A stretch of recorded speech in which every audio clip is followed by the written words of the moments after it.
Sheetal Rao is the founder and managing partner at InnoQuest Consulting. She's also the founder of the Inspired Living community. Kaushik Krishnan recommended that we should do a CTQ Smartcast with this multifaceted personality. So we spoke to her first to decide the theme of the conversation. We could have done this on her corporate experience or the most remote first organization she runs or her music.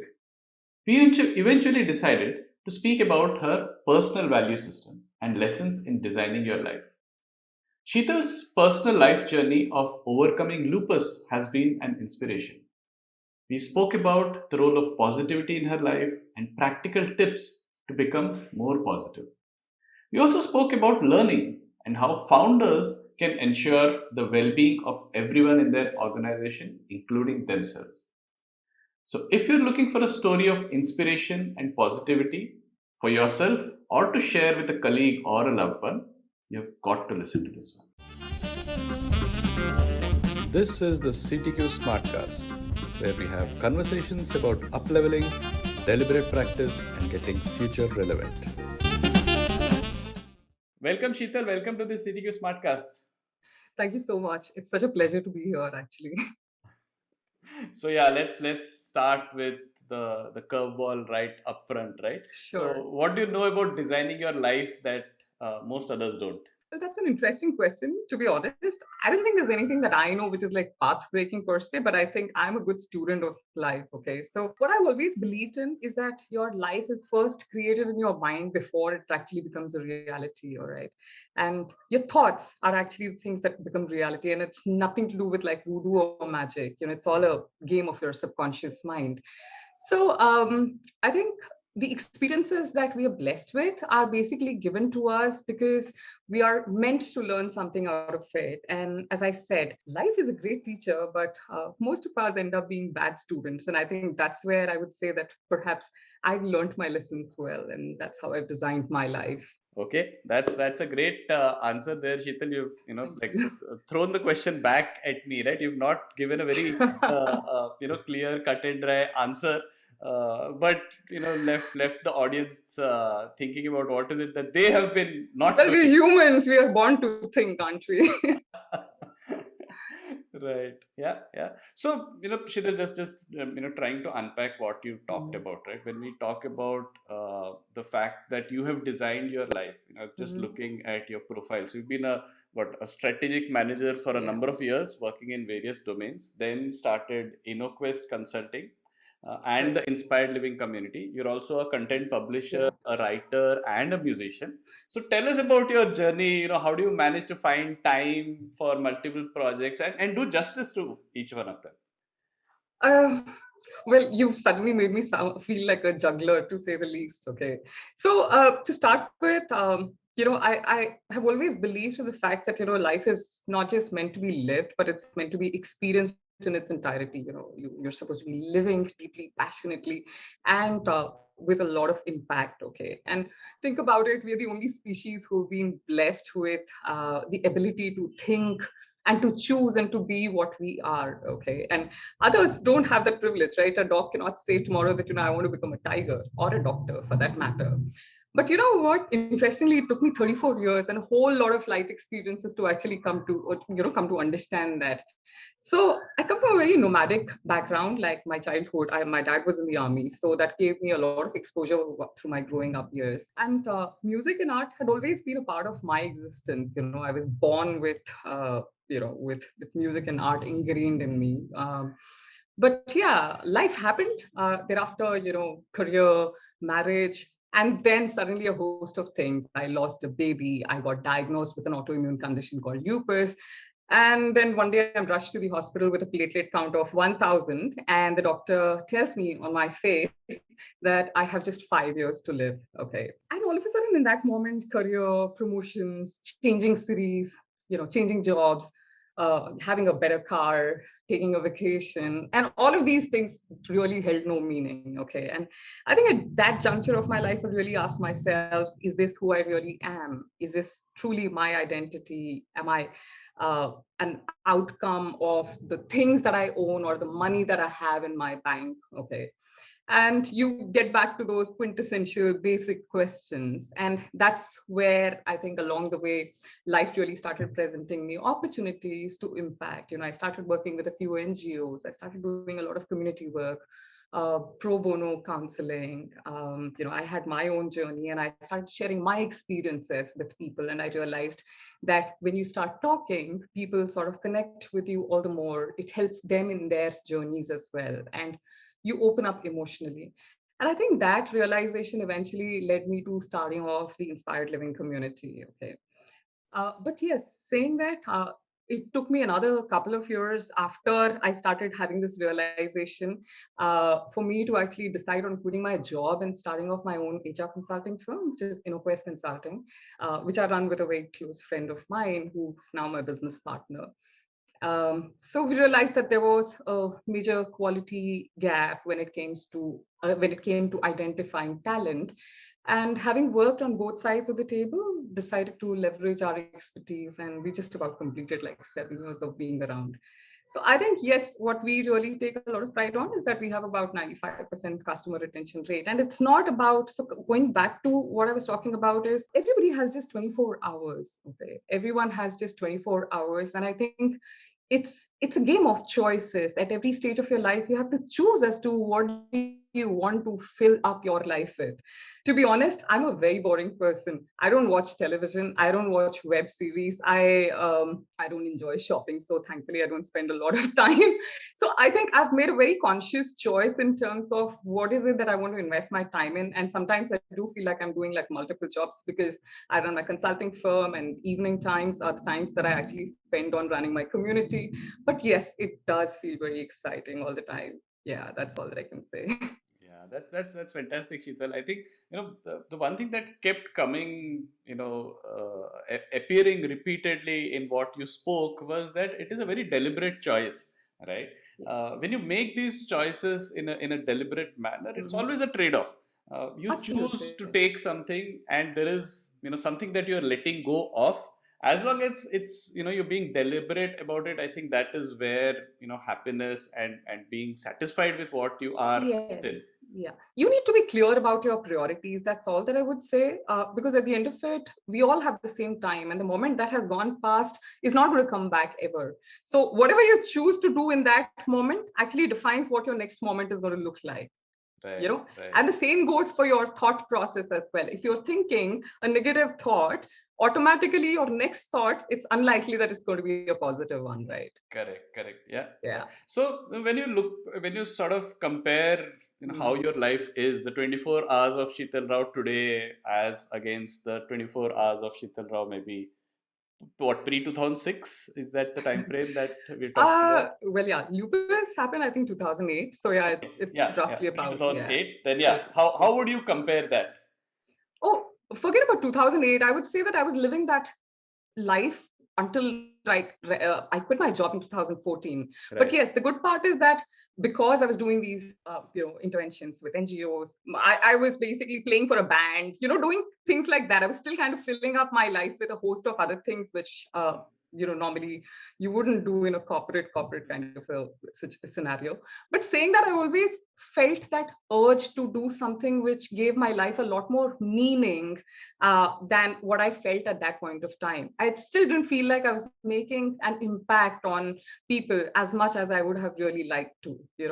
So yes, when I made that choice, I knew what I was trading my lifestyle for. Okay, because obviously, you're starting off a venture of your own. You're plugging in more hours, but at the same time, you're making lesser money, and all of that holds true. But saying that, are you happier? Because the baseline of every human being is that you need to be happy, you need to be positive, you need to be content with what you're doing. And that's basically what my life journey has been focused on.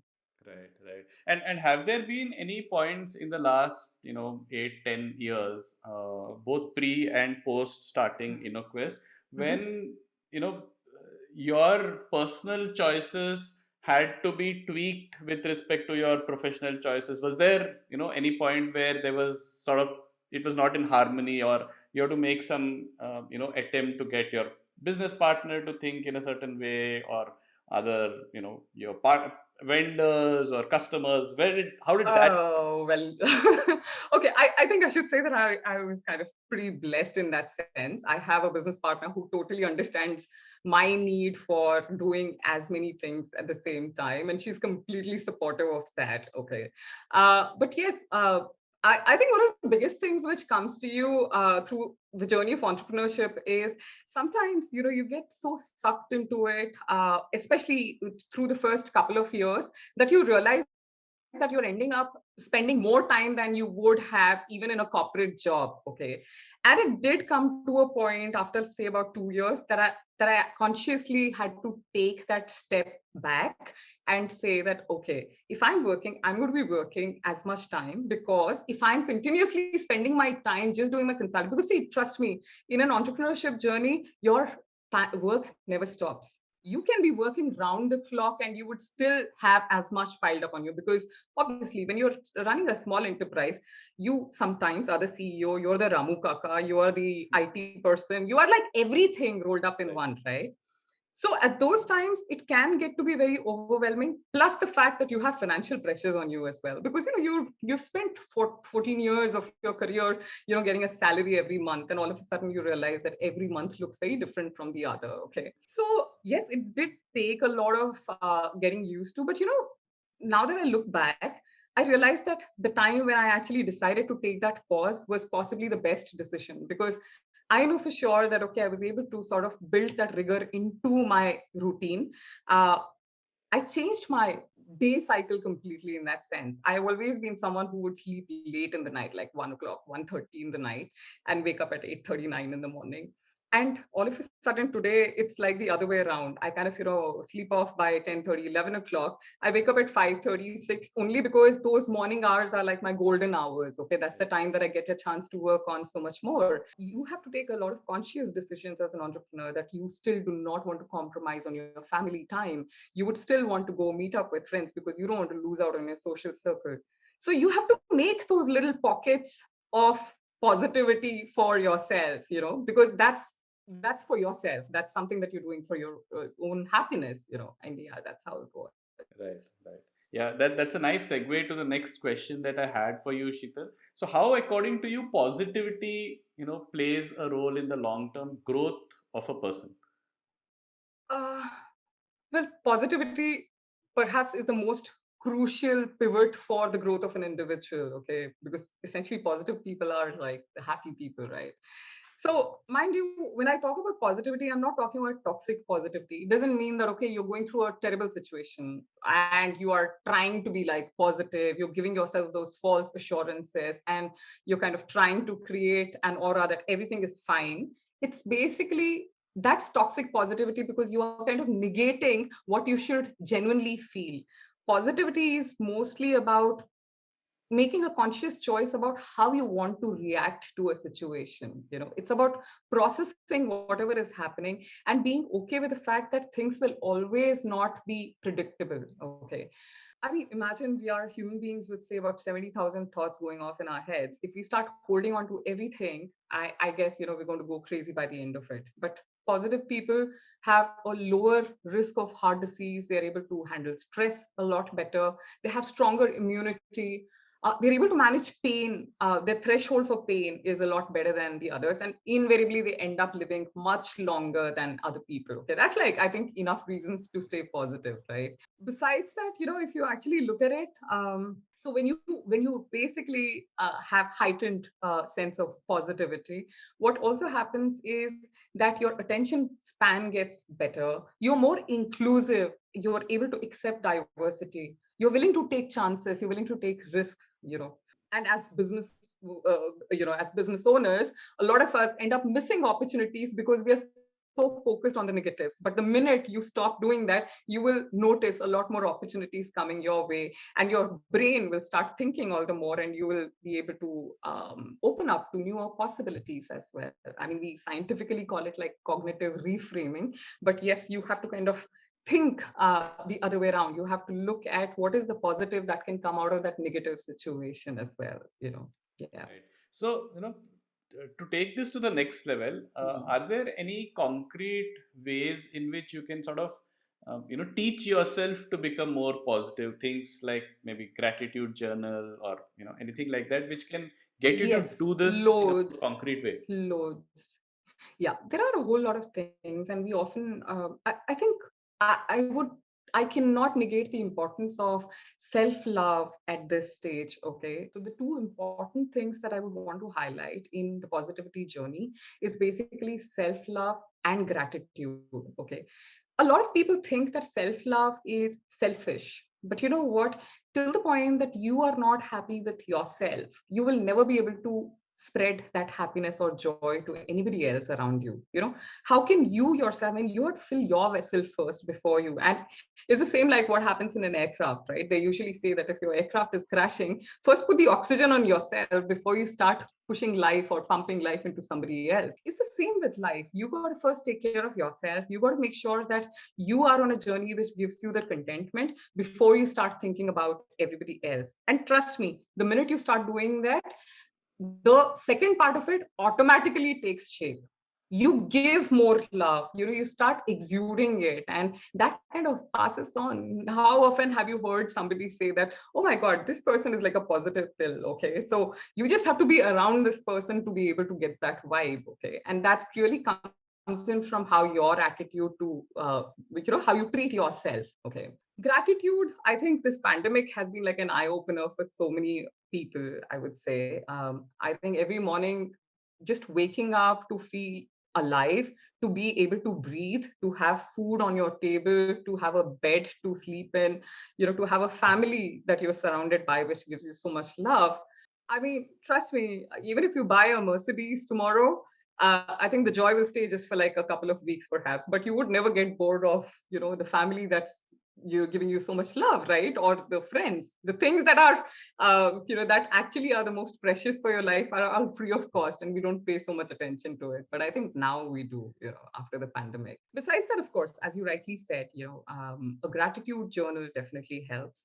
Every morning, like I have one that I maintain, where I know that, okay, every day, in fact, I kind of write at least three things that I'm grateful for from the previous day every morning. Okay. Likewise, you also can practice affirmations, because affirmations, again, it kind of comes off from a concept of law of attraction, which a lot of people consider as voodoo. But to be very honest, law of attraction is nothing but you rewiring your subconscious mind to believe that something that you want will happen. And where the subconscious comes in play is you can actually go ahead and target or focus all your actions on that particular goal that you have. So while you are writing your affirmations, all that you're doing is telling your subconscious mind, this is what I need to focus on. So even if I'm someone who used to enjoy watching movies a decade back, I wouldn't consider it to be like a waste of time. Today, when I look at my list of things that are my goals, or which are my affirmations, or the life that I'm creating, automatically that seems frivolous. So I don't even get attracted to something which does not add value to my life anymore. Right. Yeah. You Yeah. know? Yeah. Right. So, any role of habits and hobbies? Is do would you consider the part of your life devoted to music as something which has also contributed to this, and any other hobbies that also contribute to this whole being more positive? So, so yes, for me, my music has always been like a fallback all along, through my journey of life.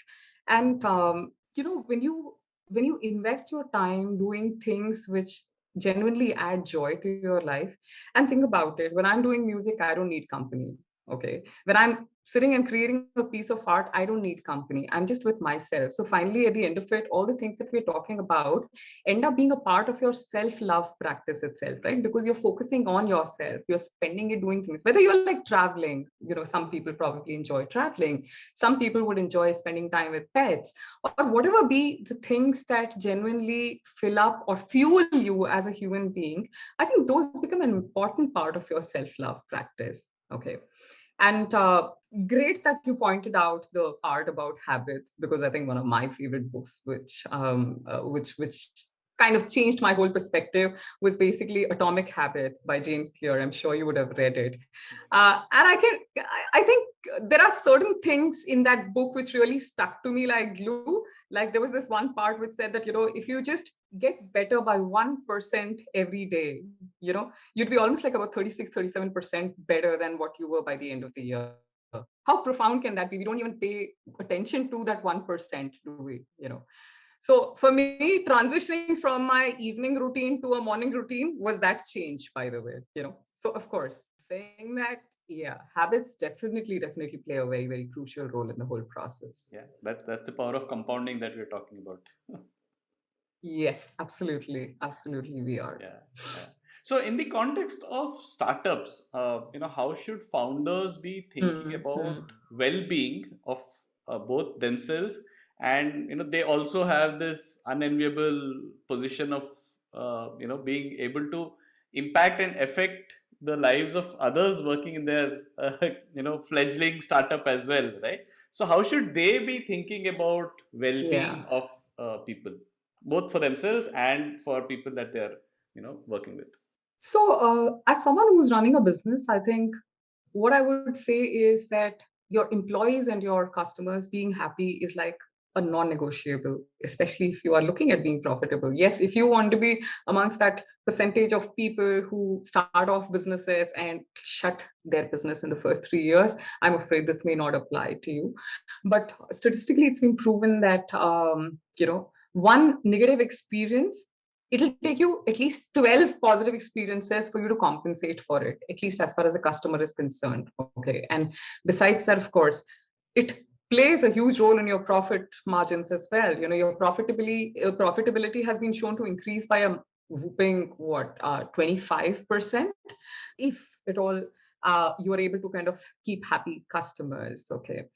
Likewise, even as far as your employees are concerned, I think happy employees are shown to be like 13% more productive. And these are just statistics or numbers that I'm throwing across to you, but these are proven by different researches which have been done. Okay. And I think as a business owner or as an entrepreneur, what becomes important is, are you being driven by a purpose? Because if you have a very strong why, to why you're running that business. See, a lot of people I've come across who would just start off a venture because they're enamored by the whole idea of entrepreneurship. Okay. It doesn't matter whether you're selling vada pav or you're probably setting up a venture, which basically is a tech firm. Okay. But the point is, if you have a strong why, you know that you will basically deal with everything that it brings along. So when you want happy employees, I think the first thing that you need to do is to make sure that your purpose is percolating down to every employee who works with you. It's like being a parent. Okay. You have created an organization and you are mentally, emotionally aligned with whatever it brings forth for you, whether it's those good times when you probably have bagged a new customer, or bad times when probably you have a zero bank balance all of a sudden, and these are possibilities. Okay. But if your why is very, very strong, you'll be able to spread it across to your employees as well. So I think every employee in your organization needs to be clear about why are you doing what you're doing. Okay. What's the reason behind that organization's existence? What's the difference that you're actually looking at making to the world around you? Like, say, even for an organization like mine, I mean, to be very honest, you pick a stone and you throw it and you'll probably find an HR consulting firm. So what is it that makes our customers keep coming back to us? What's our differentiator? Now, that's something I think everybody within my organization would be clear about. Are you looking at solving a problem? Okay. Are you doing it because you love doing what you're doing and you're passionate about it? So that bigger picture, if your employees are also clear about it and they know as to what's the role that they are playing in your journey, they will suddenly become as involved as you are. Okay. The same holds true for your customers as well. Your customers will be able to see your commitments. Trust me, you cannot pretend to be passionate about something which your customers will not be able to see through. Okay. So, in effect, if you're committed to being of service to your customers, that that feel itself gets translated in every action that you do. Are you going that extra mile? Are you kind of making your customer feel not as, like usually they say, right, that customers are kings? No, customers are not kings. Customers are humans. Don't treat them like organizations. For God's sake, they're human beings. I mean, I know for sure that I have conversations with customers like I'm speaking to a friend, and I think they completely appreciate it. Right. Okay. And that's something, that's how it is. I mean, we don't have anything to sort of pretend for, right? They know that it's human on the other side. In fact, I can probably share a personal experience. So I'm not sure if I shared this with you through our conversations. I have been running a remote setup for the last 7 years. We don't have an office, okay? And we take a lot of pride in it because we've been working remotely. We have recruited people from all across the country. Our teams are small, but we handpick people for our teams, okay, because they need to fit in with our culture, with our work our work ethics, and so on and so forth. Okay. So I remember somebody telling me at the start of when we started running this model that, hey, you know what? I don't think you should really tell your clients about the fact that you don't have an office. I actually smirked. I said that, listen, I don't have an office, not because I can't, we can't set up one, but because we don't feel the need to. Okay. And it's been 7 years now. Of course, on a hindsight, I look back and say, and I joke that we preempted COVID was coming along, so we didn't. But yeah, saying that, all of our clients are aware. It has never come in the way of our delivery. Our teams are available 24/7 whenever our customers want our assistance. We don't compromise on quality and stuff. And I think we've done pretty well for ourselves. We've had 95% customer retention rates. We have repeat customers coming in. And I think we couldn't have asked for more. And I think that in effect is, if I would have lied to my customers, somewhere I would have carried that guilt within myself, right? So yeah, that's basically what it is. It's as simple as that. Right. Yeah. Yeah. So on the remote first approach, I think we are Mhm. both talking to each other is like speaking to the choir. Oh yeah, I know. Yeah, of course, we did have this conversation in the past. Yes, very true. Right. Yeah. Yeah. So I'm seeing a lot of parallels between what you're talking about with respect to designing your individual life Hmm. Hmm. with designing how being very deliberate about designing how you want to build a Hmm. company, Hmm. right? Hmm. Hmm. The figuring out the purpose of the company, answering your own Hmm. why, Hmm. and then staying true to that, taking the percolating it through the company, percolating it through your sort of daily schedule. That is what it boils down to. Of I don't course. know if you are seeing that, but I can see these parallels, and the analogies just standing out very starkly. Absolutely, absolutely. I'm so glad. In fact, see, that's basically. I keep saying it all the time. What are organizations? Organizations are just human beings put Right. together under one roof, right? I mean, now though it's not even under one roof. So we humans have this tendency of complicating things. I think we give it big jargons. We talk about certifications. We don't. Finally at the end of it, everything just boils down to what's the human to human connect. You know, and how passionate are you about what you do? Are you putting in 100%? So we say this to our teams, and I'm sure you do as well to your teams. For us, we know that, okay, fine, we will work like 9 hours, 9.5 hours, but we'll give it our 100% in those 9 hours. Okay. We don't ask our teams to come put in extra hours unless, of course, it's an emergency and there is a dire need for it. We prefer not to get them to work on weekends. I think in the last 7 years, there's just been like 2 occasions where we would have probably called in. That was, again, as I said, an exception. But everybody knows that in our organization, if somebody is going on leave, means yes, they are on leave. Let them feel like they're on a holiday, right? And these small little things go a long way. Would you want to be disturbed if you're on a holiday, unless it's like an emergency? If you wouldn't want to, why would you expect somebody from your team to be available for you consistently? I think that's a simple thumb rule to follow everywhere, right? Do unto others what you want to be done Absolutely. to you. Absolutely. Absolutely. Right. That's how it is. Yeah, yeah. So, stretching this analogy further, Mm, we hear about organizations yearning to be these continuous learning organizations. mm, mm. Is it true for individuals as well? And, how should individuals be thinking about, continuous learning? So let me just go back to what I just said a little while back.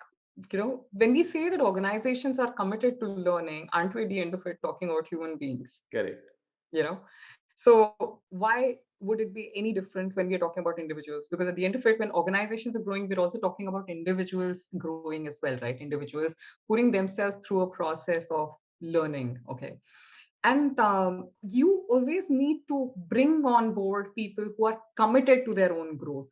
Okay. And it doesn't matter, to be very frank, it doesn't matter whether the person is committed to growing in the area in which the person is working. It could be that the person is doing X, but is interested in Y and is kind of, learning something new. And we human beings are wired to learn. That's our natural default context. Okay. And if you actually look back in time, you see how we have evolved over the years. As apes, we used to first walk on all fours, then we learned to walk on two, then we learned to hunt, we learned to make fire, we learned to do agriculture, we learned how to cook. And fast forward to today, you will see automobiles, you have technology, we have cinema, we have so much more. So if the human being essentially would have stopped learning or saying that, oh, I don't want to learn, I'm happy with what I'm doing right now, I'm sure we wouldn't have seen so much of advancement happening, right? So if you think that you are someone who's out there to make a difference, you can't afford not to learn for sure. Right. Yeah, yeah. And one other aspect that you talked about how things are changing now, right? So one aspect that comes to mind is that in today's age, finding your own voice in the whole, Mm-hmm. in the digital world, right, is becoming very important. So how do you build your social capital? How do you build that personal brand of yours? Is it A, important? B, if yes, how should people think about it? And this is not just for founders or entrepreneurs. This is true. This could be true for everyone. So your take on this? Uh, okay, so I have two views on this. The first is that yes, of course. I mean, you have social media, you have technology,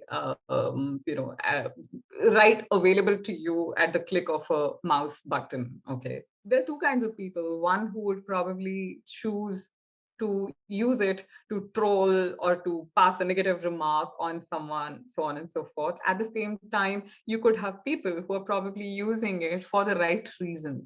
For some, there may not be any reason for that matter. It could just be, okay, I want to stay in touch with my friends. So, organizations, I will probably say that yes, it is non negotiable. Of course, as an organization, it's imperative that you're out there, you're able to communicate with your target market, you're able to reach out to them, you're able to create a brand value. Communicate your vision, your value statements, etc., to the population who's your target market. Okay, where I probably have a little bit of a resentment with the way organizations do it is how it is when it comes to their CSR activities. Because a lot of times I've realized that the CSR activity is more of a tick in the box for most organizations rather than for them to really, really do it because it kind of resonates with their values per se. But otherwise, of course, being in the digital space, being online, being able to connect with your target audience, irrespective of whether you're a small business owner or you're running an enterprise or a large organization, becomes non-negotiable. When it comes to individuals, I think I strongly feel that social media is a very, very powerful tool. You can you just have to choose as to how is it that you want to use it. Like, say for example, in my case, I had been doing counseling people through their life journeys for almost, I think, 2012 onwards. Okay, but from 2012 until now, when I started the community between the pandemic, and what was the trigger for me to start the community? It was basically, I read somewhere that the statistics as far as depression levels were concerned were as high as 63% through the pandemic. And the question which came to me was, if not now, when? And that's when I started. Otherwise, I'm a very camera shy person, to be very frank. I know you probably would laugh at me if I were to say that. But yes, I procrastinated this plan for a good 3 years before I could actually get myself to come and face the camera. Okay. And the minute I gave it a meaning or a purpose that I wanted to make a difference to people's lives, I think my whole reason for being present on social media changed completely. So you can really pick and choose. I know such amazing people who are running their enterprises with a heart and with a soul which is like ingrained in social media, whether it's about running NGOs.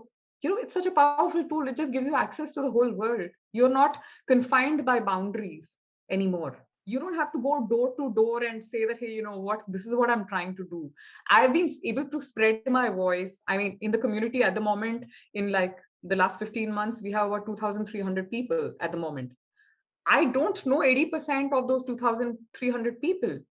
Even if I assume the 20% of them are basically my friends, where is it that I would have gotten that reach had it not been for the, for the internet, for the social media person? So I think you just got to be very, very conscious about what you're, what's the message that you're conveying. If I go and put a nasty comment on somebody's post, I'm actually spoiling my reputation, not theirs. Somebody will say, oh, the person is frustrated, probably had a fight with his wife or husband or whosoever.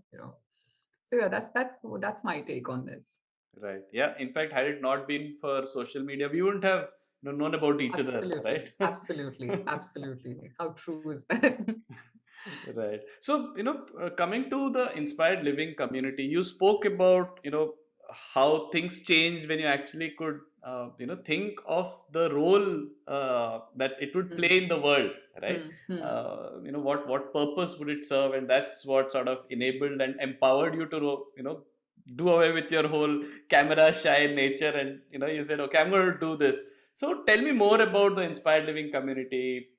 How did you get started with it? What are you doing with it? And what role does the community play in your life? To say the least, the community kept me sane through the pandemic. Okay, so there's a quick little story to it. Sure. So I remember I'm essentially a very restless person. I constantly have this need to do something. Okay, and of course, pre-pandemic, a very active social life. I used to kind of get involved in a lot of things and stuff. And all of a sudden, with the pandemic, everything just came to a standstill, right?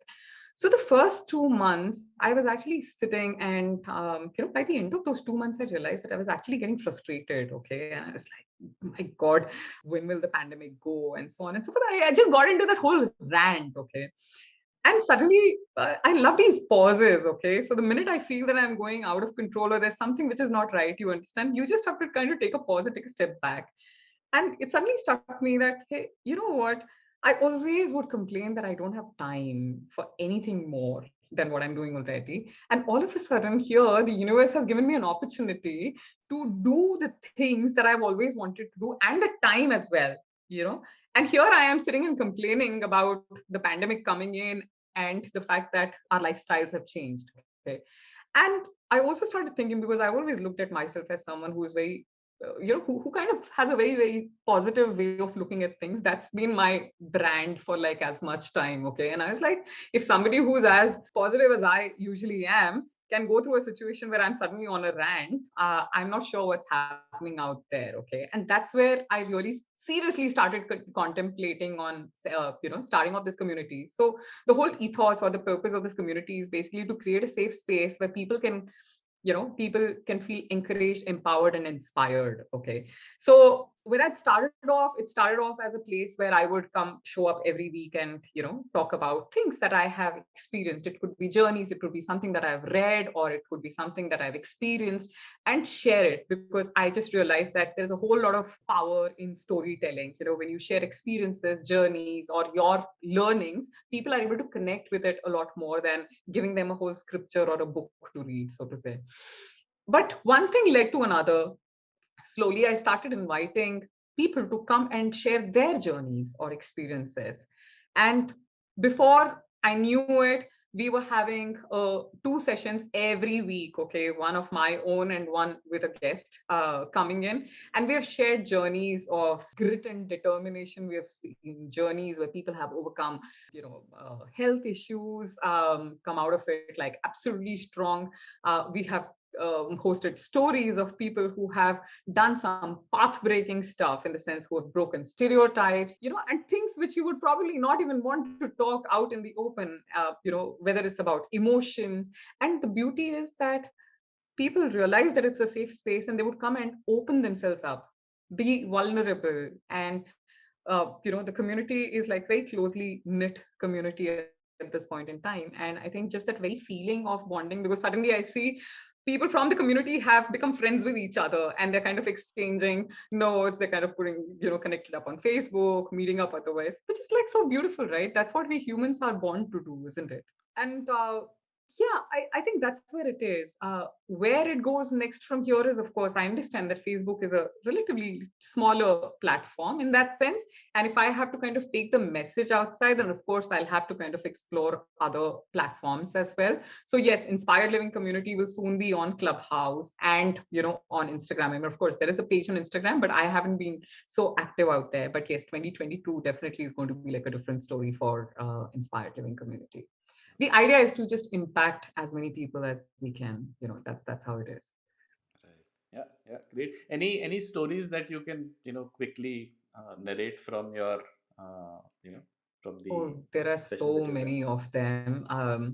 I think we've done like almost like about 110. No, I think we're on 113 at the moment. 113 stories in 1 year. So you can pretty well imagine. But yeah, I think some of the things which have been really close to my heart, have not been. I mean, of course, every journey has been unique, and every journey has been a learning, because every time that I host somebody in the community, I feel that I go back a lot more evolved than I am. Okay. But two stories which really sort of resonated with me, and the other one possibly was the one that I had been really wanting to. One was basically we hosted this we hosted Vivan, who's actually a trans man. Okay, so he is basically going through a journey where he was born a girl and he's now transitioning into a guy. Okay, he's almost there. In fact, just recently released a book as well. And I realized that it can be so tough for somebody to be there, because I mean, of course, I have friends who are a part of the LGBTQ community, but just to have someone come and share their journey and be so open about it, I think I was so filled with gratitude at that time, to be very honest. And the second, I think I'm going to highlight, because it's something which I resonate with. I remember my mother, she was a homemaker for a good part of her life. My father was in the army, so every 3 years we would pack our bag and baggage and move across. So I recall either she would be a teacher somewhere, or else she would probably just take a sabbatical. When she was about 42 or 43, at that point in time, during those days, we got her enrolled in a fashion designing college. Okay. And she went on not just to complete the course, but she was a topper in her class. And her classmates were all basically, her batchmates were all obviously 18, 20-year-olds. Okay. And I think at that point of time, if I talk so proudly about my mother basically going ahead and doing it. And of course, I'm still very, very proud of her. She went on to start off, a boutique for some time and did stuff. Okay. Now today, standing, I'm going to be turning 44 soon. Okay. So given that, I know how much of hesitation I have, even now for that matter, when I start off with something new. Like, say, for example, uh, technology turned out to be like very intimidating for me, like especially figuring out, especially when I started off with Inspired Living Community, just to understand the nuances or the nitties of how to integrate Zoom with Facebook and blah blah blah. I mean, obviously. And that was really the time that I actually realized what it takes for somebody to start a new journey at a stage like this, because now I'm exactly at that stage of my life that my mother was as many decades back. So we hosted this lady, Anu Mishra. She runs this page on Instagram called Lipstick in the City, and she has a huge, massive fan following. Okay. And guess what? She started her journey on Instagram when she was 45 or 46. And in a matter of 3 years, she's one of the top Instagrammers in her space, as far as the fashion space is concerned.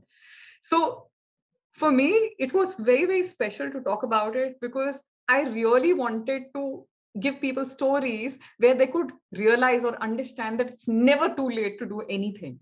The only limitation that you have is just you yourself, the limitations that you create for yourself, irrespective of whether you're like 60. My father is like 70.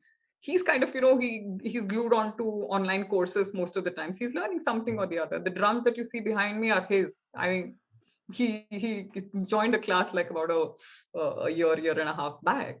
Yeah. So that's what it is. So these two stories were like very very close to my heart. And how can people join the community? They join So Facebook. I yes, it's a Facebook community. That's where we host these stories and all. I can share the link. But if you just go and search by Inspired Living Right. Community and you see this face out there somewhere, you'll know that it's basically yeah, that's the one. But yes, I can share the link Sure. with Yeah. your Yeah. Yeah. team as All well. right. That's good. So, coming to the end of this conversation, Sheetal, any Mm. books, people, podcasts that have influenced you, inspired you in your journey? I'm not so much of a movies fan per se, or podcasts probably very very few, but yeah, I can definitely talk about a few which have really influenced me. One, I think I've already shared, Atomic Habits by James Right. Clear, was there. um, I absolutely loved reading this book called The Top Five Regrets of the Dying. It's basically written by this lady, Bronnie History. Ware. Right. Yes, that's right. And she basically interviewed people who were at the fag end of their lives, okay? And they speak about what are the things that really matter at that stage. And I think they're just five things. It's a beautiful book. If you get a chance, you should definitely kind of read it. I love the works of Dr. Joe Dispenza. He's written books like Becoming Supernatural, I'm the Placebo. It's a very fine blend of science mixed with your, not spirituality, I would say, but yeah, in a way, putting it all together to make it easy for people to understand as well. But he's phenomenal. Besides that, yeah, I think a book called Peaceful Warrior. I don't know. It's been it's a movie as well. You can actually watch that. A short one, but I think very very profound in terms of helping people understand their own potential and exploring it. Yeah. Right.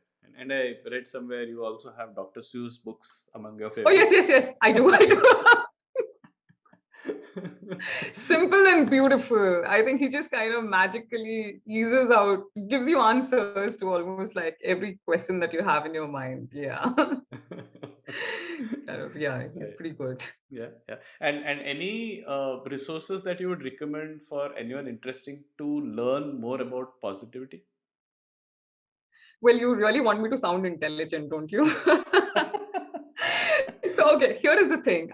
There are a whole lot of resources. I think positivity as a term is like, I think it's everybody's new baby these days. Okay, everybody has their eyes on talking about positivity. You can just Google it up, you'll find like a zillion resources.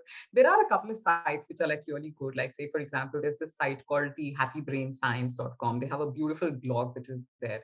Then you have Action for Happiness, which is nice as well. Some amazing books. I think one of my favorites is a book called The Science of Happiness, which is, I mean, it just kind of, makes you understand how positivity can sort of, how to understand what really makes a person happy. Loads of them. But you know what? I think I would just want to say that if you want to find the best resource for positivity, what you really need to do is what I just said, take a pause and look within yourself.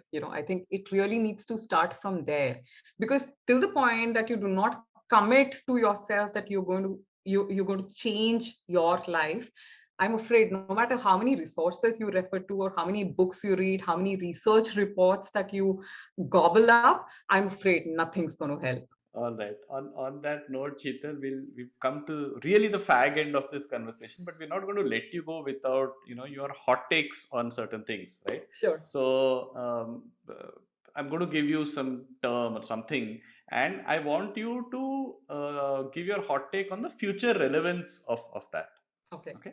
So the first one, what do you think is the future relevance of career counseling? Counseling will never go out of trend for sure. Okay. Because as long as you have humans on this planet, you will basically have jobs. And from what I know of, I think it takes you a good 30 years before you actually realize where you want to be in life. Okay. So I think that's really the right juncture where career counseling really helps. Yeah, it's not going anywhere for sure. And you've also written about career designing, so is that how you see the role of career counseling, like sort of evolving So it? So you know what? I think we, especially people like us, who are actually in the space of careers or in space of helping people with their careers, play a very pivotal role because what happens is that the competition is only getting tougher. You see, there are like as many more people around you who are looking out for jobs every year. Okay, so what are those nuances, or what are those things which actually differentiate you from the other person? Okay, how is it that you can actually showcase your portfolio better? How is it, because after a while, you being on a job portal will not find you that job. It's almost like you really have to start treating yourself like a product and brand yourself in the space that you're operating in. And who are the best people who can actually help you do that? People who are in that industry itself. So that's where the whole idea of career designing really comes in, Right. rather than career Thinking counseling. about it as being the CEO of you. Yeah. Okay. Next one. What is the future relevance of business books? As long as you can implement it, of course, perfect. But you really need to be cautious about what books are you digging into, because every book will have a different vibe, so to say. Like, say for example, for me, I quite resonate with with this particular book called The Toilet Paper Entrepreneur. Okay, and very interestingly, the guy has a very, very radical approach towards how he runs the businesses, or runs his businesses. Okay, but saying that, when I read something which is a little more heavy duty than that, I kind of lose track of it somewhere along the way. Okay, so I think for me, it's that comfort which is very, very important. I mean, as I said, I'm an avid reader, but I pick what I want to read, or I pick and choose what I want to read. And if I do not enjoy what I'm reading, then I just leave it at that. That's where it is. Yeah. Okay. What do you think is the future relevance of live music concerts? That's a tricky one. you know, I usually leave the trickiest one to the uh, last one. it would break my heart if I were to say that it's not going to happen in the future. Everything will go virtual. But trust me, as someone who has who's a diehard fan of live music, I don't think it's ever going out or going away. Okay, there is a certain beauty that is attached to people playing live. That level of imperfection which comes along with it, which adds up to the whole beauty or the rawness of it. And I don't think live music is going anywhere. It's here to stay for sure. Right. And you think things are going to change? It'll go into the metaverse or things like that. It doesn't have the charm. I don't think it will. Okay, that's what I'm saying. See, as much as I appreciate technology and what it can do and the capabilities that it has, I mean, it's a different joy. I mean, I think this question, possibly for me personally, becomes I mean, I'm choosing my answer here because that's how I would want the future to be. Okay, so I'm creating the future for myself. On that note, Sheetal, I think that has been the theme of this entire conversation, right? I mean, choosing what you want in your future. So we'll keep it at that. We'll not probe much into the future of live music concerts. But thanks. This was a fantastic conversation. Really Absolutely, enjoyed my it. pleasure. I enjoyed it just as much. Okay. I hope it helped your audience as well. And yeah, look forward to having a conversation with you. If you like this, we know you care about your and your team's future relevance. You can find us and click on the subscribe button on YouTube, Spotify, Google, and Apple Podcasts. You can also find us on Twitter, LinkedIn, Facebook, and Instagram. There are two ways to enter the insider group of friends of CTQ: a Telegram channel where you'll get daily tidbits that help you think about future relevance, and our weekly email newsletter called The Upleveler. We've got some fabulous testimonials from our subscribers. We share special discount codes for CTQ compounds and exclusive invitations to our events on both these channels. Just go to choosetothink.com, that is think with a Q, and you'll find all the links to subscribe. You owe it to yourself.